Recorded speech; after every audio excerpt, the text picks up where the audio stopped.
തെരഞ്ഞെടുപ്പ് രംഗം ചൂടുപിടിക്കുകയാണ്. വിമർശനങ്ങളും അവയ്ക്കുള്ള മറുപടികളും ശക്തമാവുകയും ചെയ്യുന്നു. കോൺഗ്രസ് അധികാരത്തിൽ തുടർന്നാൽ മുസ്ലിം പ്രീണനം തുടരുമെന്ന പ്രസ്താവനയിൽ ഉറച്ചു നിൽക്കുകയാണ് പ്രധാനമന്ത്രി നരേന്ദ്രമോദി. സംവരണം തകർത്ത് വോട്ട് ബാങ്കിന് സംരക്ഷണം നൽകാൻ കോൺഗ്രസ് ശ്രമിച്ചുവെന്നും അദ്ദേഹം പറയുന്നു.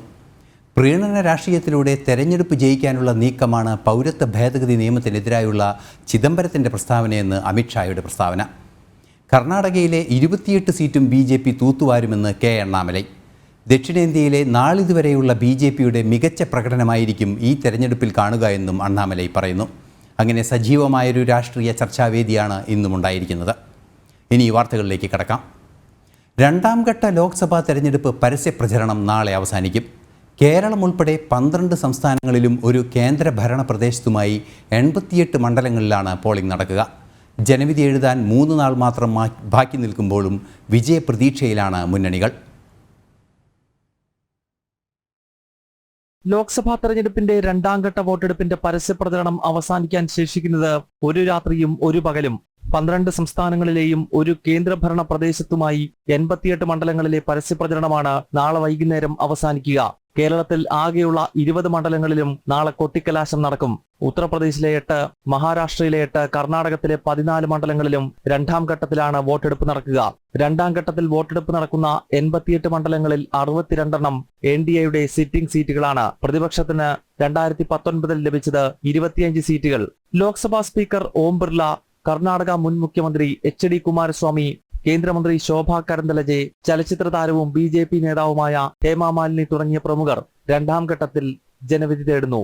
ജനം, ഡൽഹി.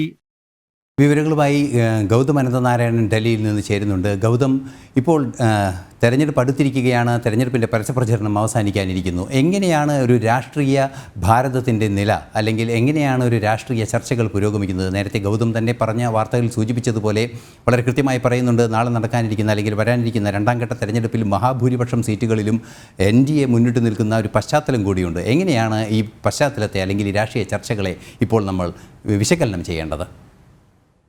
ഐസൻ, കഴിഞ്ഞ 2019 ലോക്സഭാ തെരഞ്ഞെടുപ്പിൽ BJPയും NDAയും വലിയ മുന്നേറ്റം നടത്തിയ സിറ്റിംഗ് മണ്ഡലങ്ങളിലാണ് ഇത്തവണ തെരഞ്ഞെടുപ്പ് നടക്കുന്നത്. ഈ 88-ൽ 62 സീറ്റുകളും 2019 NDA വിജയിച്ച മണ്ഡലങ്ങളാണ്. അതിനാൽ സ്വാഭാവികമായും BJPയെ സംബന്ധിച്ച് ഈ രണ്ടാം ഘട്ട തെരഞ്ഞെടുപ്പ് വളരെ നിർണായകമാണ്. കാരണം പ്രധാനമന്ത്രി തന്നെ പ്രഖ്യാപിച്ചിട്ടുള്ളത് 400 പാർ എന്ന ഒരു മുദ്രാവാക്യമാണ്. ഇത്തവണ 400 കടന്നുകൊണ്ടുള്ള ഒരു ഐതിഹാസികമായ വിജയത്തോടു കൂടിയാണ് BJP മൂന്നാം നരേന്ദ്രമോദി സർക്കാരിനെ പറ്റി വിശകലനം ചെയ്യുന്നത്. അതിനാൽ ഓരോ ഘട്ടവും നിർണായകമാണ്. പ്രത്യേകിച്ച് കഴിഞ്ഞ ലോക്സഭാ തെരഞ്ഞെടുപ്പിൽ നേരത്തെ സൂചിപ്പിച്ചതുപോലെ 62 സിറ്റിംഗ് സീറ്റുകളിലാണ് ഈ 26-ാം തീയതി തെരഞ്ഞെടുപ്പ് നടക്കുന്നത്. അതിനാൽ സ്വാഭാവികമായും അവിടെ വിജയിക്കണം. ഒപ്പം 25 സീറ്റുകൾ പ്രതിപക്ഷ പാർട്ടികളുടേതാണ്. പ്രത്യേകിച്ച് കേരളത്തിൽ നമുക്കറിയാം, കഴിഞ്ഞ തവണ 19-1 എന്ന നിലയിൽ പ്രതിപക്ഷ പാർട്ടികൾ വിജയിച്ച 19 UDFും 1 LDFും ആയിരുന്നു. അതിനാൽ അവിടെയെല്ലാം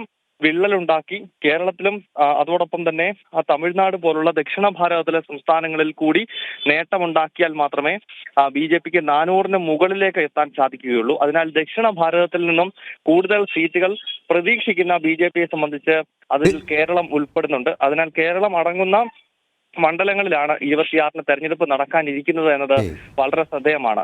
ശരി ഗൗതം, തീർച്ചയായും വളരെ ശക്തമായൊരു പോരാട്ടം ദക്ഷിണേന്ത്യയിലും BJP കാഴ്ചവെക്കുമെന്ന പ്രതീക്ഷ ദക്ഷിണേന്ത്യയിലെ നേതാക്കൾ തന്നെ പങ്കുവയ്ക്കുകയും ചെയ്യുന്നുണ്ട്.